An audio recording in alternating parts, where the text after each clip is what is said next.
పాత్రికేయుల మిత్రులకి నా జైభీములు. ఈరోజు అఖిల భారత అంబేద్కర్ యువజన సంఘం మరియు భారతీయ మహాజన సమితి సంయుక్తంగా పత్రికా సమావేశం. నా పేరు చింతమాకుల పుణ్యమూర్తి. అఖిల భారత అంబేద్కర్ యువజన సంఘం రాష్ట్ర ప్రధాన కార్యదర్శి గౌరవ రామాంజనేయులు గారు, భారతీయ మహాజన సమితి చీఫ్ కోఆర్డినేటర్ ఆంధ్రప్రదేశ్,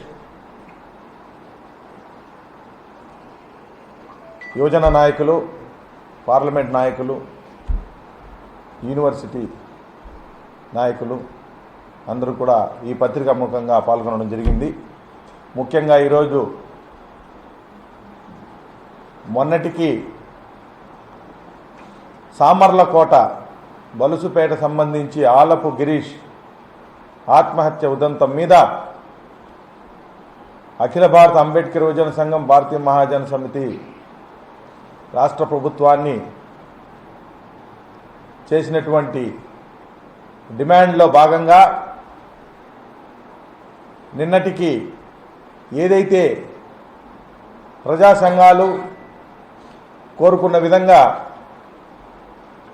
బాధ్యులైనటువంటి పోలీస్ అధికారుల మీద సస్పెండ్ చేయడం, వారి మీద అబిట్మెంట్ సూసైడ్ 306, 323, 109 SC/ST అత్యాచార నిరోధక చట్టం మీద కేసే పెట్టనటువంటి పరిస్థితులు ఉన్నటువంటి పరిస్థితిని అడిషనల్ ఎస్పీ ర్యాంకు అయినటువంటి అధికారిని కూడా నియమించారు.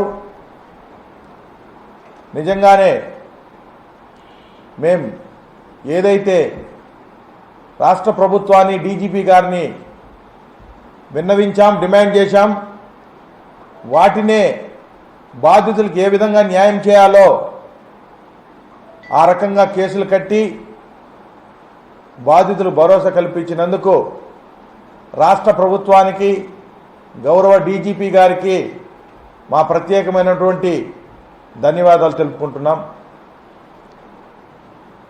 అదేవిధంగా ప్రతి విషయంలో కూడా రాష్ట్ర ప్రభుత్వం, పోలీస్ శాఖ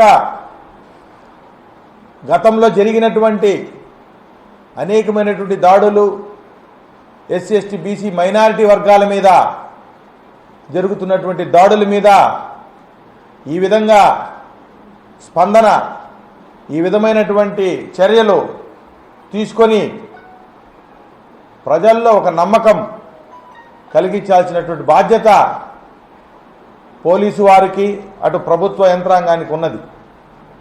ఆ పరిస్థితిలో ఉంటే ప్రజల నుండి నిరసన రాదు, ప్రజా ఉద్యమాలు రావు. భారత రాజ్యాంగంలో ఆర్టికల్ 14 చట్టం ముందు అందరూ సమానం, అది మనం ఎంతటి వాళ్ళైనా సరే ప్రజాస్వామ్య వ్యవస్థలో చట్టానికి అతీతులు కారు. కాబట్టి ఈరోజు సామర్లకోట సంబంధించి వెంటనే దిద్దుబాటు చర్యలుగా అటు రాజేష్ మహాశయను విడుదల చేసి చట్టపరమైనటువంటి కేసులు కట్టి ఒక అడిషనల్ ఎస్పీ అధికారిని విచారణ అధికారిగా నియమించడం నిజంగానే ఒక శుభ పరిణామం. ఇందుకు మేము మరొక్కసారి ధన్యవాదాలు తెలుపుకుంటూ రాష్ట్ర ప్రభుత్వానికి, గౌరవ డీజీపీ గారికి, పోలీసు వ్యవస్థకు రాబోయే రోజుల్లో కూడా ఇలాంటి విషయాల్లో, సున్నితమైన విషయాల్లో వెంటనే చట్టపరమైన చర్యలు తీసుకొని ప్రజల యొక్క మన్ననలను పొందాలని, తద్వారా ప్రజాస్వామ్యాన్ని కాపాడాలని మేము మరొక్కసారి కోరుకుంటున్నాం. ఇకపోతే నిన్నటికి PRC సంబంధించి ఉద్యోగస్తులకు ఫిట్మెంట్, ఆ తర్వాత వారు ఊహించినటువంటి కొన్ని విషయాలు 62 ఏళ్లకు రిటైర్మెంట్ ఏజ్ను పెంచడం, వీటన్నిటిని కూడా మనం ప్రచార మాధ్యమాల ద్వారా మనం చూడడం జరిగింది, వినడం జరిగింది. అయితే ముఖ్యంగా రాష్ట్ర ప్రభుత్వం 2 సంవత్సరాలు పెంచి ఉద్యోగస్తుల యొక్క వయసు పరిమితిని రిటైర్మెంట్కి చేయడం అనేది ఉద్యోగస్తులకు ఏమైనా ఆనందంగా ఉండొచ్చు, కానీ ఈ రాష్ట్రంలో యువత నిరాశ నిస్పృహలతో ఉన్నారు. నిరుద్యోగులకి సుమారు ఈ యొక్క 62 వయసు పెంచకుండా ఉంటే ఓ 40,000 మందికి ఉద్యోగాలు వచ్చే అవకాశాలు ఉన్నాయి. అయ్యా ఉద్యోగస్తులారా, ఉద్యోగ సంఘ నాయకులారా, మీ పిల్లలు కూడా నిరుద్యోగులుగా ఉన్నారు. ఈ రాష్ట్రంలో కొన్ని పోతే కొన్ని కావాలంటే కొన్ని వదులుకోవాల్సి వస్తుందని ఉద్యోగ సంఘ నాయకులు చెప్పడం మేము చూసాం. అందులో ఒకటైనటువంటి 62 సంవత్సరాలని మీరు ఆహ్వానిస్తున్నారు. నిజంగానే ఇది నిరుద్యోగుల పాలిట శాపం.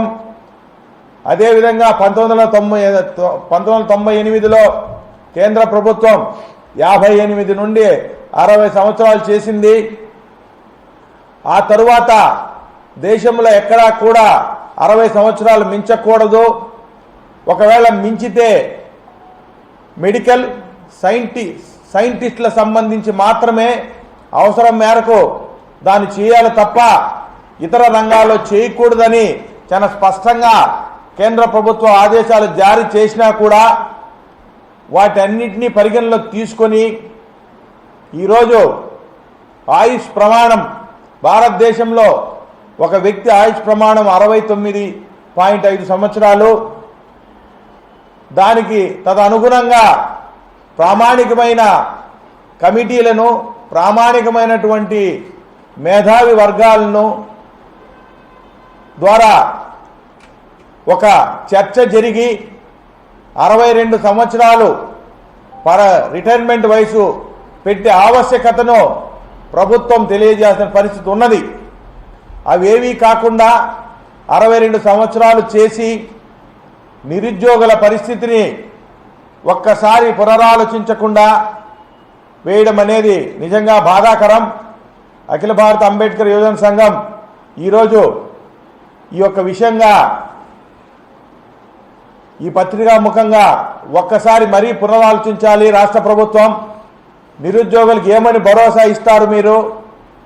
వీటన్నిటిని కూడా ఆలోచించి నిర్ణయం తీసుకుని ఉండాలా?